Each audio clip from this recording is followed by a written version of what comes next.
بنی اسرائیل کے 99 افراد کے قاتل کی توبہ۔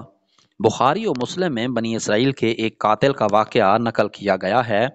حضور اکرم صلی اللہ علیہ وسلم نے اللہ کے یہاں توبہ کی قبولیت سے متعلق صحابہ کرام رضوان اللہ علیہم اجمعین کے سامنے بنی اسرائیل کے ایک قاتل کا نہایت خوبصورت اور ایمان افروز واقعہ بیان فرمایا کہ بنی اسرائیل میں ایک شخص چوری، ڈکیتی اور قتل میں بہت مشہور تھا اور نہایت معمولی بات پر کسی کو قتل کر دیتا تھا۔ ہوتے ہوتے اس کے ہاتھ سے 99 افراد کا قتل ہو چکا۔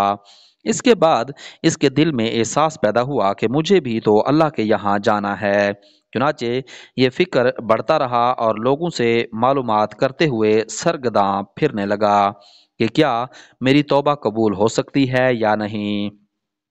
کسی عالم شخص سے ملاقات کی فکر ہوئی کہ معلوم کیا جائے کہ ایسے شخص کی توبہ قبول ہو سکتی ہے یا نہیں۔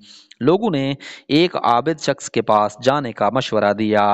اس شخص نے اس کے پاس جا کر مسئلہ معلوم کیا کہ کیا میری توبہ قبول ہو سکتی ہے اور کیا میری مغفرت ہو سکتی ہے جبکہ میں نے 99 انسانوں کی جان مار دی ہے۔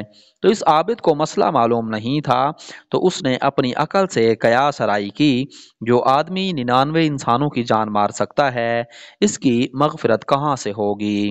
چنانچہ اس نے کہہ دیا کہ تیری توبہ قبول نہیں ہوگی۔ تو اس شخص نے غصہ اور جلال میں آ کر اس کو بھی قتل کر کے 100 پورے کر دیے۔ نہیں ہوتی ہے تو لاؤ تجھے بھی ختم کر کے 100 پورے کر دیتا ہوں۔ چنانچہ اس نے 100 پورے کر دیے، مگر اس کے دل میں تردد باقی رہا کہ میری مغفرت کی کوئی شکل ضرور ہوگی۔ اس لیے اس نے لوگوں سے پھر معلومات کا سلسلہ جاری کر دیا کہ روئے زمین میں سب سے بڑا عالم کون ہے، اس سے جا کر معلوم کروں گا، وہی صحیح مسئلہ بتا سکتا ہے۔ آخر لوگوں نے اس کو بتلایا کہ فلاں جگہ ایک عالم رہتا ہے، اس سے جا کے معلوم کرو۔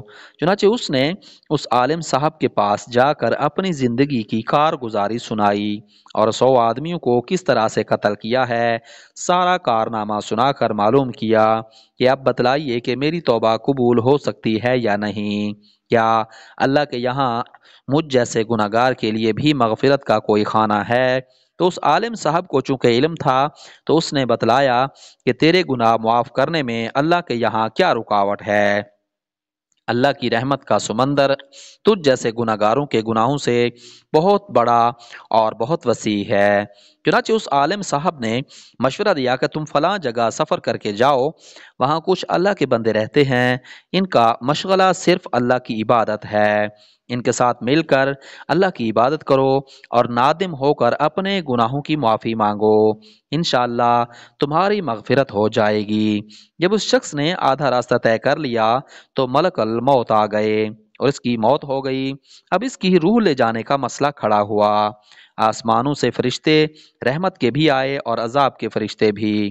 رحمت کے فرشتے کہنے لگے کہ اس کی روح لے جانے کا حق ہم کو ہے، اس لیے کہ یہ سچے دل سے تائب ہو کر عبادت کے لیے جا رہا ہے۔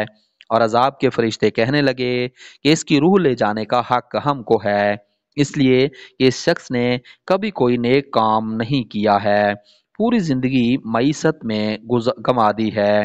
اسی دوران آسمانوں سے آدمی کی شکل میں ایک فرشتہ آیا۔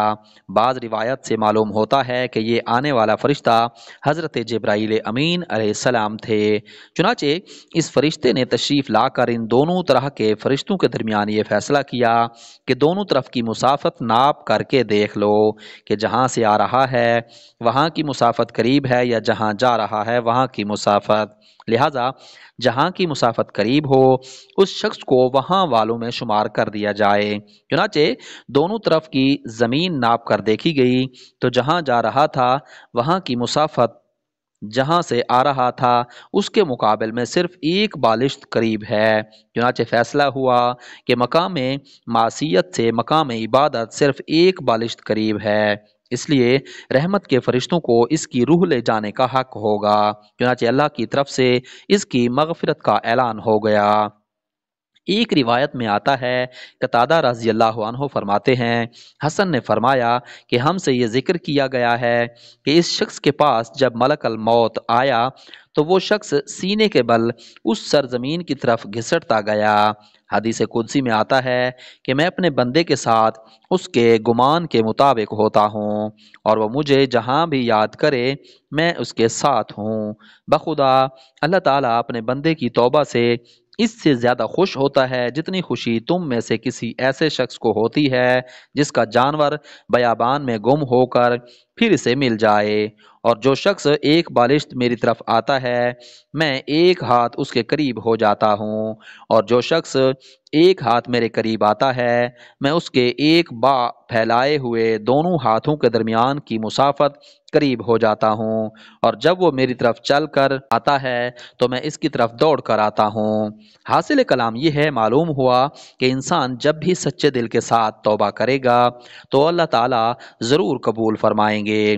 انشاءاللہ یہ واقعہ خصوصاً ان حضرات کے لیے حوصلہ افزائی اور معاونت کا سبب ہے جو کہ بڑے بڑے گناہ کر کے اب مایوسی کی زندگی گزار رہے ہیں، کیونکہ شیطان انہیں مایوس کرتا ہے۔ بہرحال گناہ گاروں کو شیطان کی باتوں میں آ کر مایوس نہیں ہونا چاہیے، بلکہ اللہ کی رحمت سے اچھی امید رکھ کر سچی توبہ کے ذریعے اپنے آپ کو پاک و صاف کر لینا چاہیے۔ اللہ تعالی ہم سب کو عمل کرنے کی توفیق عطا فرمائے، آمین یا رب العالمین۔